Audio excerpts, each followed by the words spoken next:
Hey y'all, coming to you from the international headquarters of ScottieDTV, but I was at the 2020 Detroit Autorama and I came across a 1963 Chevy Wagon I think y'all are going to like. This is the one that won the Ridler, so a lot of people like this. A good looking car I think you're going to enjoy.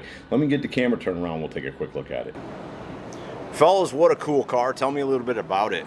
It's a 1963 Chevy Wagon. Started off as a Bel Air wagon. We took out two of the doors, made it a two-door. Made custom gate, custom hood, everything opens electronically. Tell me the process of making it a two-door. First thing we did was remove an original B pillar of the four-door, hung a Impala door, relocated a new B pillar.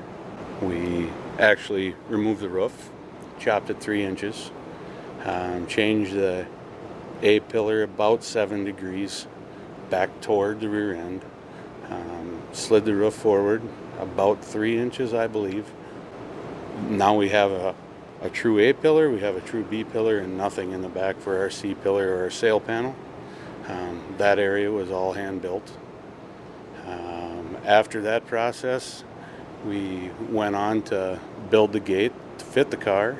It started out as a shell of a Dodge Nitro, just for the glass. All right. Because we liked the shape of that glass, and it was about the right height for the side glass. And so when you look at the car, the glass would match going all the way around.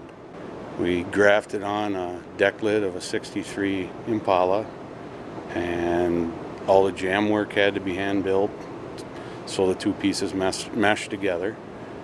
There's actually a louver in the back that's hand built that wraps into the sail panels. And when you look at the car, there's a small little about 2-inch stile that runs from front to back. We then widen the A pillar, so that stile carried over and all the way down to the bottom of the windshield. After that point, we went on to start unitizing the front end, the front fenders, inner fenders. We now have a header panel that's all unitized over the top of a tube, basically a tube frame that's attached into the firewall. After that process, we went into figuring out what we were going to do for a hood. It might have been one of the most challenging sheet metal pieces on the car. It seemed like no matter what we did, we couldn't get things to work out correctly. We even contemplated having a fiber one made, but eventually just battled with the steel one, and so now it's still an all-steel car. Everybody'd do it. There you go. There you go. The bumpers are sitting on bracketry that slides into the frame, and then as we tighten them down, there's actually a bolt that pierces the bracket inside the frame rail itself, and then the body is actually secured down on top of that same bolt. So it's kind of a 2-for-1, and it allows us to have bumpers that absolutely have no bracketry, no bolts, and actually very little alignment issues when it's all said and done. What about the grill? The grill was a challenging experience. We worked side by side with EVOD Industries probably for a year to a year and a half in designing, and they programmed it, cut it. Started out as a 1 foot by 1 foot by 6 foot solid chunk of aluminum billet that was custom founded. Weighed nearly 1,000 pounds. After it was cut, it weighed a little over 40. Holy cow. So there was a pile of waste. The grill then got fitted, went off to advanced plating to have the plating work done, and they did a wonderful job, but to have a part that was Ridler quality the way we wanted it, I don't know if plating is possibly going to be getting done that way. Right. So we, about 4.5 months ago, decided to bring the grill back after it was stripped, cut it apart. We saved 4 major pieces, the headlight buckets, and then the 5th piece would be the outer ring with the center support. Yeah, we set up a program to reinstall new fins. The fins are made out of solid copper, 1 inch by 1/8. They're actually bus bar material for electrical boxes. Okay. So you had to actually machine a channel in each bucket housing, and then make a small fin out of copper, and it had to fit in both sides and then fit in the middle, and everything had to line up straight. It looks so simple. Right? And it sounds like, you know, outside of getting a custom founded piece of aluminum, the CNC idea would have been the way to go, right? I mean, tool at the time, and there you go. It was a really nice part to begin with, and I truly believe that advanced plating does the finest plating in the world. It just was a part that we designed to have some faults if we were going to try to plate it. Right. Just with the tolerances being as tight as they were, and the slanted fins in the grill itself just caused a lot of issues to try to actually plate it. When we cut it apart, now with all the fins and the pieces, we have 69 pieces that come together as one, but they can plate each individual piece on its own. It made for a much finer part in the long run. Would you have to weld that all together after it was plated, though?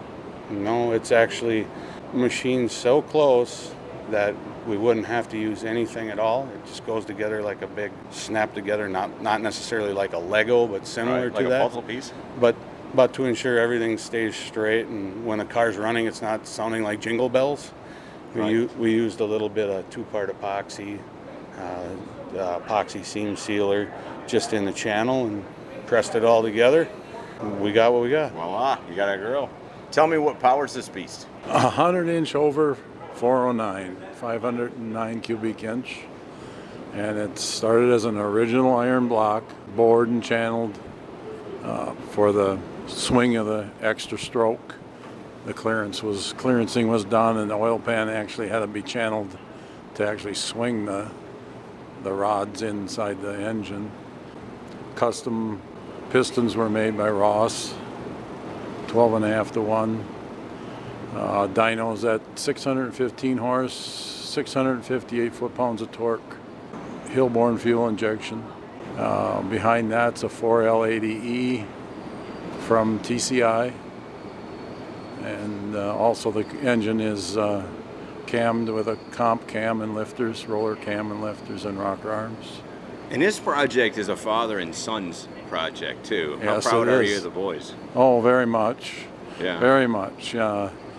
It's just when they were little, we did so much in the car show, the ISCA circuit, and mostly it was more towards the restoration, not necessarily getting the recognition of the quality of work because it's a restored car. Right.